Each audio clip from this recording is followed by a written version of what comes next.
And I'm Iman Rapetti, your host of the PIPC 2023 Media Box. Yeah, I'm Chris Hamilton. I have my own consultancy, Hamilton Platform.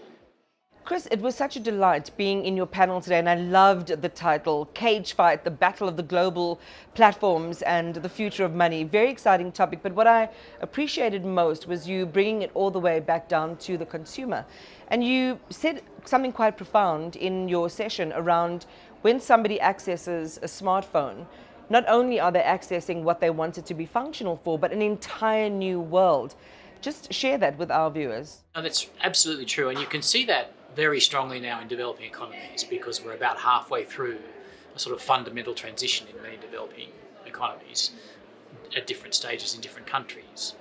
I think I said in the panel, now the first piece of new technology that a newly prosperous family in a developing economy is likely to get is going to be the mobile phone because it's the gateway to everything else. It might have been a radio in the past, but why would you bother with a radio now? Because your phone can be access to government services, welfare, health, education, everything, right? It's becoming the indispensable tool as developing economies develop. So I want to know more about, one of the comments you made, which I think was quite profound as well. There were a lot of epiphanic moments during your session. Were some of the obstructions and the inhibitions and limitations to making sure that people are able to use that universe and what it represents more fully is the concept of data. And if you've stayed in South Africa for any amount of time, you know that is a massive pain point for consumers. Yeah, look, it may be counterintuitive. My game is payment, so I work on making the payment system work really well for people. But it turns out that the single biggest thing any government could do to improve its payment system would be to provide ubiquitous, very cheap access to data, which is a bit counterintuitive, actually, because it's got nothing to do with payments per se, but it's merely observing the reality that in payments, like in many, many other industries, the starting point is having broad network access. So I'm sitting wherever I am in a village, can be in a rural community, and I can still have access to the kind of services that someone in the middle of the city can get access to. And all I have to do is pick up my mobile phone. Now, if the data costs too much, or if the service is unreliable, then my advantage is eroded away. So it becomes critically important. Well, let's go then to the platform conversation. And for somebody who knows nothing about how all of this merges together, how you can stack different services together, for example, just share with us, this universe around platforms, what it means, and then, who the muscular players in the world are. Right. So very likely anybody who's got the technology to listen to this presentation knows something about and uses platforms every day, even if they don't think about it that much. But what I mean when I'm talking about a platform is an ecosystem that exists online that is there to provide as much of your total requirements in terms of education, in terms of services, in terms of value, as it can. And no platform is perfect for any one consumer, but platforms are getting very good at targeting groups of consumers and working out communities, if you will, and working out what they need to work effectively together. Now, how does a platform get started? Most of them start from something that they turn out to be really good at. Facebook came from family connection, basically. So the very early days of Facebook were about connecting students with their families in university so they could talk regularly and while the student was away. Uber and Didi are ride-hailing services. So they started from a very different place about how do I get from A to B, right? The platform emerges when any one of those services gets widespread enough that it starts adding other services to try and keep you on the platform. Yeah, we saw with Uber, they started having Uber Eats in South Africa, for example. Perfect example of the evolution. And then there are in other countries, like in Indonesia, there's a company called Gojek. In China, there's a company called Didi. These are started out as ride-hailing services like Uber, but they now look more like a sort of, I guess, like a kind of what we would recognize as a Facebook or even a WhatsApp. They're a sort of a platform for a whole lot of things to go on, and they just started in ride-hailing and moved on from there. And you see many of these developing, and the cage fight reference was to the fact that these things will come into collision and they will compete for your attention. Well, one of those, and you talked about Facebook right now, is the Facebook. Yeah, sure. So, given again, my focus is on the money side of it. How does value move around inside these new ecosystems? It turns out, and perhaps we shouldn't be surprised here, that to get people to stay on the platform for a long period of time, an important part of it is that you safely store their value for them. So instead of having cash in their wallet, in their pocket physically, they have cash in their wallet on the platform. Now, probably the most well-known and successful example of this is a company called WeChat in China that again started out as a sort of short message service like WhatsApp, but now is like a supermarket of services. You can get anything you want there and talk to anyone you need to. And of course, to do that, you need your money on the platform. So you've got a wallet inside the platform which can take multiple different currencies, and you use that to store and keep track of your value. That has to be highly trusted, of course. You have to be completely sure that money's going to be there every time you connect to the platform. And that's how it works. And you mentioned trust, which is such an important attribute around creating and building what consumers believe are, elements of transparency. You interacting on a platform that they already trust for one reason, and you're asking them to trust them for another reason, and it's much easier for them to do so. Perhaps that's where this resistance to what we refer to as cryptocurrencies that live on the blockchain might come in. People don't have high levels of familiarity with it, and so that seems to be some of the resistance. And we see in countries, South Africa included, where even though the SARB might be sending the Reserve Bank or the central bank might be sending a positive signal on the future of those, yes, companies see it as a higher risk and are perhaps a little more resistant. Yes. Look, unfortunately, I didn't have enough time to talk about the cryptocurrency evolution, but I think the challenge there, I think trust is a big part of it, you're right. People don't know what they're dealing with, and so it's sort of safer not to get involved. What we're seeing now still in cryptocurrency is that those who enjoy and who are involved in it are at one end of a spectrum of humanity because they like that element of risk. They like the sort of gamble bit of it, if you like. And so it's a challenge, can I buy this thing and sell it for more tomorrow? And if you're that kind of person, that's terrific. But if most people just want to store the money so they can use it to buy services, food for the kids, pay the school fees, whatever it is, that part of it's not really something that you want to encourage. So the difficulty with crypto is it's not really built into all those other services. It's hard to imagine how someone's going to end up being happy using, say, Bitcoin for all of their day-to-day activities. It's such a long way from that milieu for them, right? So I think crypto has definitely got a role to play in the future, but it's going to be very specific to communities that want that kind of activity, that kind of service.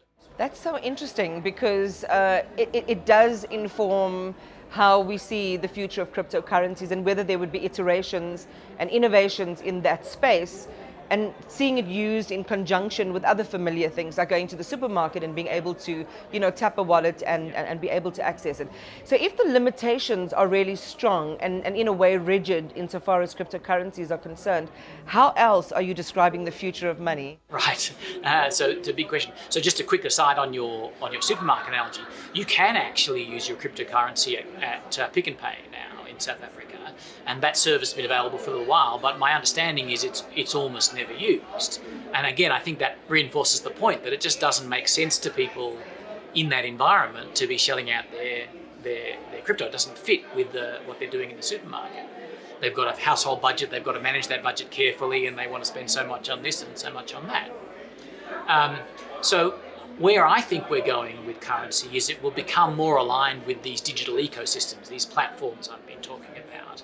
Those platforms we will tend to live inside, and you might have more than one platform, but you won't have dozens because they will provide many of your services. So if we're at the point where you go on to, let's say Facebook as an example, or Twitter, if you will, now X, and you can not only contribute your own thoughts, but you can buy things, you can access health services, you can sign up for education facilities, you can get the latest government welfare benefit that you're entitled to, all those things in the one place, then you will tend to spend a lot of time there. And the natural progression is that your money will sit there as well. So it will be part of the platform. Now, that doesn't necessarily mean it's going to be a Facebook, to use your term, although it could be very easily. And Facebook thought that was a great idea a couple of years ago, and they spent a lot of money trying to develop that idea. A bit early, I think, unfortunately. I suspect it may well still be a rand or a US dollar or several different currencies, but you will use them and house them inside the platform, inside your wallet. So they will be entirely digital inside that wallet for you. So talk to us about how consumers are reshaping the way money is thought of and actually devised and implemented in the world. For a long time, when you mention things like Uber or Airbnb, some people, would be like, oh, wow, this is the thing we didn't realize that we needed. And so there's often a design and an implementation, or some might say an imposition on would-be consumers. How are consumers becoming prosumers, or really kind of telling the market what they want, what's being gleaned? Actually, and the big change in these digital ecosystems that we're talking about in the last 10 years has been from broadcast to multicast. So in a broadcast world, the content starts with a small number of professional content providers, like a television station that delivers the news and then entertainment programming out into the community, right? The beauty of modern digital ecosystems is it's multicast. Everybody can contribute their content to everybody else. And of course, you see that every day on Instagram and perhaps to a less degree on Facebook. That carries with it the opportunity in an almost an evolutionary way to shape the platform over time, because it will naturally tend to evolve to support the new types of content that are emerging. So when you've got millions of people contributing content and offering services and adding value into the platform, then consumers can sort of vote with their feet, and a platform which serves that particular community better will get more people added to the platform, will become wealthier, and will add more services, a virtuous circle. Right? So you can absolutely see that happening in an almost an evolutionary kind of a way. Now, one of the things we've got to manage carefully, and I think regulators have a long way to go here, is managing that in a way which doesn't end up being damaging to a particular group. And there are risks there which regulators have to pay attention to. Do you think regulators, and this wasn't even a question that I'd planned, but now that you've said it, are standing in the way of the immediacy with which and the extent to which there could be innovation, in being able to regulate for a new world when it comes to both platform and currency? There is always a trade-off, is the best way I can answer that. So regulators have to stand in the way if something is going in a very dark direction. That's their job, right? So censorship is a sort of a classic one. Everyone agrees that certain types of images, certain types of information shouldn't be easily available, right? It's bad for our community. And you put that line differently depending on who you are, but nearly everybody has the line somewhere, right? So the regulators can't ignore their responsibility to reflect the community's values in those kinds of areas. Yeah. Right? Having said that, they've got to strike a balance. They've got to allow beneficial experimentation and innovation, but make clear where the bright line is, where the point at which you shouldn't pass. So those guardrails need to always be there. One thing that I didn't think I would see in my lifetime is the willingness, for example, of governments to allow private currency to exist, to bring it back to payments for a second, right? Because governments usually regard the right to issue money as their special preserve. US government issues US dollars, no one else is allowed to, right? But actually even the US government is talking openly about allowing the existence of stable coins, which are an alternative form of private currency. They need to be regulated. There's no question that there are risks there. You don't want someone buying something that turns out to be worthless. You want them to know what the risks are. But having said that, there is a willingness to allow that experimentation, because not so much because it's useful now, but because they can see it might go somewhere. So that innovation. Final question to your cage fight, battle of the global platforms, a metaphor. Could the big players like an Instagram, a Twitter, start to think about, okay, well, we've got all of these eyeballs here. We've got things that people want. Now we need to add this thing, which includes payments. Well, absolutely, and they're already doing it. So that's pretty much what is happening. It becomes an important part of their total value offering to their communities. And then I think the regulators' game is less about directly regulating what's going on inside that platform, although there'll always be that point about censorship and there's certain places you don't want to go. And becomes a challenge of working out how to manage the competition between the platforms, because you don't want to force consumers to pick one and not be able to use any of the others. You want to promote interoperability between them if that's possible. It increases competition, it increases choice, it brings prices down.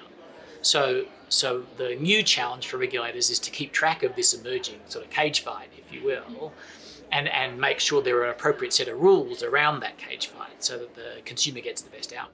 Fascinating chat. I wish we had more time, Chris Hamilton, but it was really, really great just to see the level of diversity and innovation that's happening in the space. Appreciate Thank you. you.